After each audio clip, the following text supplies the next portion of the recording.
Alright, 97.7 Outlaw Radio FM listeners, you already know what time it is. We got the one, the only, the ever so talented Poetic Killa right here, right now, live on the line. How are you doing this evening? Pretty good, bro. How are you? I'm doing great, man. I'm doing great. First and foremost, man, I gotta say, I really enjoy your music and what you do, man. So, I've been excited for this interview and to welcome you on the platform. Salute, bro. I'm happy to be here. I appreciate it. Hey, man, but I want to take you back to the beginning, man. Like, what actually made you decide to get into the music industry initially? Initially, it all started with I was starting writing like short stories, just like about life experiences and stuff like that. I was doing like a little poetry at first, and music's always been a big part of my life, hip hop especially. I grew up on it, and those stories and poems kind of developed into me wanting to put it into music format and kind of tell my story through music. And that's how it kind of started initially. And man, I also realized you're probably gonna be like, "Damn, man, like we're taking it back." But on May 2nd, 2011, I noticed via Instagram that you had the opportunity to open up for Machine Gun Kelly.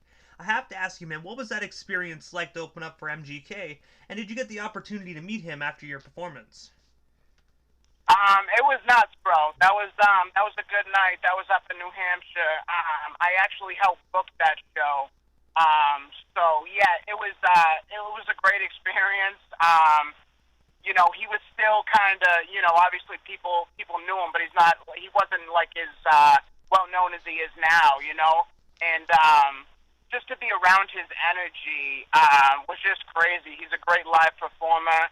And, yeah, we got to kick it afterwards, which was cool. I've met him on a couple occasions now, and we still try and keep in touch here and there. But, yeah, that was nuts, man. That was a good night.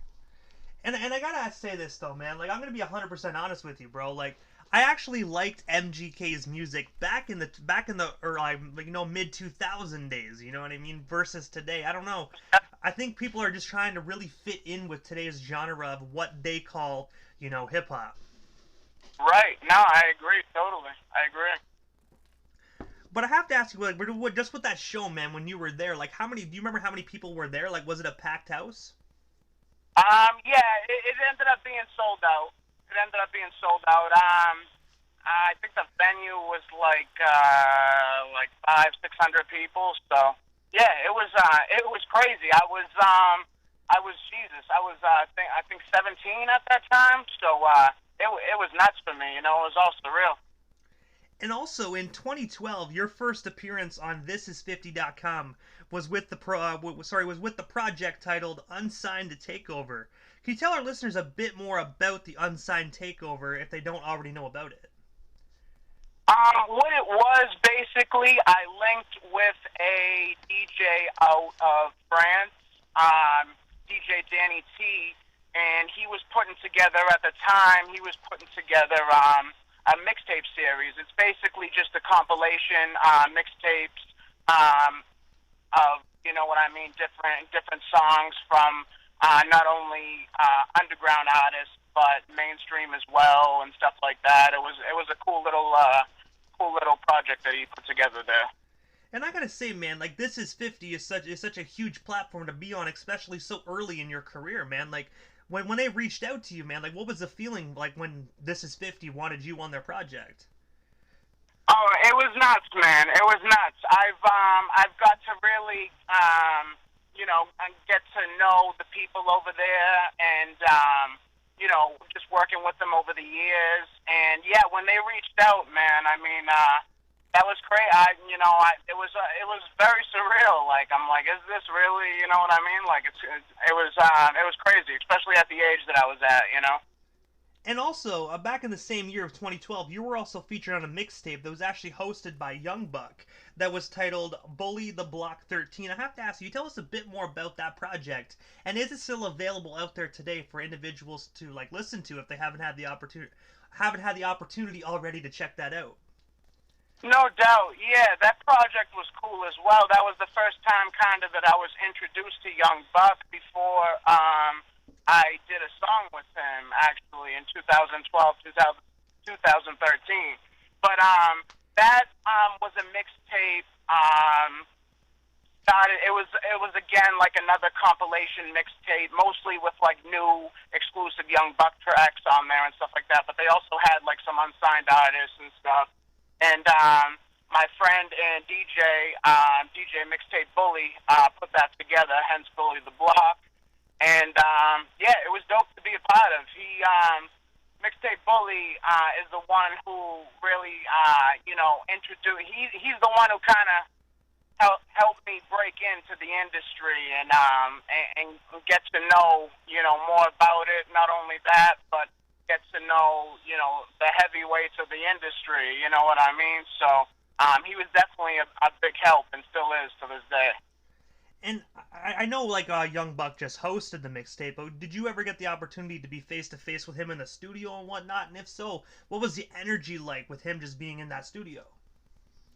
It was nuts, man. I go back to the G Unit days, and it was crazy to be in the same room with him. Just vibing out and writing together and stuff like that. So it was dope to see how his process is, in the studio and stuff like that. And yeah, it was a great experience, bro. Buck's good people for sure. I'm gonna be honest with you, man. If I had the opportunity to sit in the studio with Young Buck, I don't think I'd be able to do it, man. I would stand up and then just fall face first immediately. I'd just be gone. I hear you. Yeah. And yeah, like I said, yeah, it's definitely very surreal moment. You know what I mean? I'm blessed to say that I've had quite a few in my span 9 years in the industry now. And I also noticed as well that you have had the opportunity to work with Jadakiss. If you don't mind me asking, how did yourself and Jadakiss actually get connected? That was nuts. That was after my song with Raekwon came out. But how like a lot of these started were it was on my first project, the Fix mixtape. My first feature that I had on there was Cool G Rap. And I dropped that song as a single, me and him. It's called No Competition. It's out on YouTube and all that. And from there, like, once that song dropped, opportunities started to arise. Like, I remember DMing Raekwon on Twitter and, like, him already, like, knowing about me or whatever. Oh, yeah, I'm down to do a track. Let's do a track, And I was just like, what the hell? Like, just crazy, you know what I mean? So, after I dropped the song with Raekwon in 2012, Jadakiss hit me up. And, he was like, let's do something, you know what I mean? I heard you make beats and stuff too and produce. I'm like, yeah. So, yeah, we got to go in the studio and make a track, man. And, yeah, that was cool. I mean, I still keep in touch with Jada to this day. And also, since you just brought up that you were a producer, that was actually the next question on my list. Aside from you being a hip-hop artist, you were also a producer. I have to ask you, what made you decide to get into producing records? And of course, how can our listeners get a hold of you if they want you as a producer on their next project? I got started, I want to say that was around 2013 I started up with the production. And kind of self-teaching myself different programs and stuff like that as far as to make beats and stuff. A lot of trial and error, and just figuring out, how to do it. You know what I mean? And it took a little while, but I wanted to create I like writing and rapping and stuff too, and creating that way.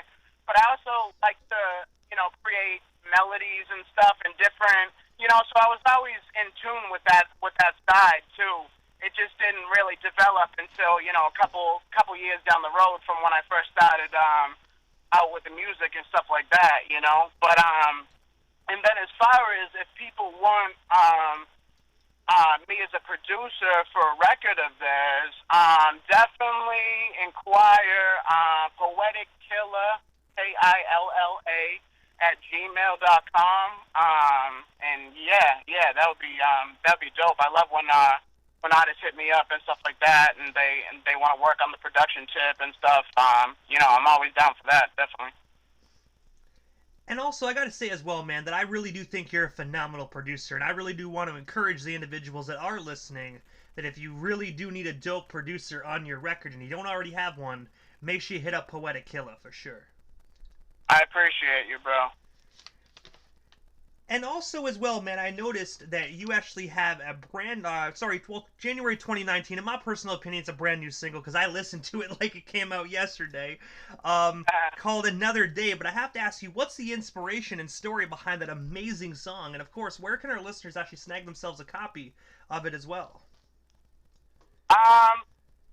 Behind that song, it had to do, I dropped in April 25th of 2019, I dropped a project very dear to me called Been Around the Block.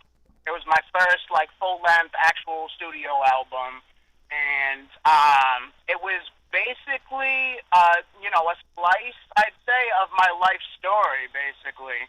So all the tracks on there were kind of inspired by past events in my life and things that I've been through in the past and stuff. That was a real dope project, very dear to me. Another day, came out great, bro, yeah. And I have to ask you as well, pertaining to Been Around the Block, and I know it's been about a year or so, but I have to ask you, do you have any hard copies available of that album? That way, because I really know that our listeners really do love CD format still. So if you have any hard copies available, how can they get a hold of you to snag one? Most definitely, bro. You can go on to poetickilla.com, and I have CDs available. I did a small run of vinyl when it first dropped. I did only 10 copies. They sold out. And but I do have I have plenty of CDs definitely for whoever wants them on poetickilla.com. And also, speaking of poetickilla.com, man, you also have some merchandise available as well. And I was wondering, what kind of merchandise do you have available for our listeners if they want to purchase some fresh swag? I got a lot of different designs and stuff on there. I have a real rap t-shirt with it's kind of like a play off of the Pornhub logo, but it's got real and rap instead of Pornhub. I got that on there. I got a couple different joints on there. I got a lyric t-shirt that I made recently with some of my lyrics from Can't Take It on there. So that was dope. And I just been putting out a lot of new merch recently. Yeah. And one thing that really caught my eye, man, was you actually invented your own sneaker line. I have to ask you, what made you actually decide to make your own brand of shoes? Well, I always appreciated fashion as well. But, once I got into the music and stuff like that and kind of established my brand over the years, I was thinking, how could I expand and try new things? You know what I mean? And that's what kind of got me into, hey, you know what I mean? I've done merch in the past, you know what I mean? Let me try to, collaborate with somebody and make a sneaker. That'd be dope. And, that whole process was crazy. It was very surreal. The first time I really seen, a actual, shoe factory and stuff like that and put together my own shoe, it was nuts, man. And also, this question is obviously COVID-19 permitting, but on March 21st, you actually had the opportunity to perform at a music festival in Austin, Texas. I have to ask you, what was that experience like? And of course, can you tell us tell our Canadian listeners a bit more about that festival and what it's about? No doubt. Unfortunately, this year, we did have it scheduled. South by Southwest is a pretty infamous music festival out of Austin, Texas. They have it every year. So I did perform last year, but this year they canceled it. All that COVID stuff came out about 5 days before my performance. So it was unfortunate this year, but Yeah, last year was great. It's a surreal time down there. There's just so many people, so many avid music fans, and it's just a beautiful thing to see. And I also have to ask you, Poetic, what is next for you, man? Is there anything I happen to miss during this interview? Anything else you want to promote? We still have you here live on the Canadian airwaves. Um, I'm gonna be dropping a slew of some new singles. One of which is called "Wine for Me" with Junior Reed. So that will be dope. Yeah, definitely just check out the new updates on PoeticKilla.com. I let everybody know, my upcoming stuff there. And yeah, new music coming soon for sure. And so, Poetic Killa, this is the time in the interview that I give a chance for the individual that slides into the Outlaw Radio FM airwaves. Just a chance to give shoutouts to whomever they want to give shoutouts to. And of course, man, your social media handles. That way our listeners can follow you and stay updated on everything Poetic Killa if they're not already doing so. Most definitely, man. Most definitely. Yeah, shoutouts as far as shoutouts for sure. Off top, I'm a big family person. My father passed when I was young. I only grew up with my mother. Shouts to my moms, yo, for real. Shouts to her. She's always held it down. She's the strongest woman I know, and she's definitely inspired my drive in music and stuff like that. And shout out DJ Bully as well, Mixtape Bully. He really helped catapult my career. And I have to, I'd like to say first and foremost, man, thank you so much for taking the time out of your busy evening and coming on the radio station. We've been loving your music, we've been playing your music, so I'm going to say this to you right here, right now, man. Don't stop what you're doing, man. Keep doing what you're doing for real hip-hop. And if you keep making the music, brother, we're going to keep spinning it down here in Canada, bro.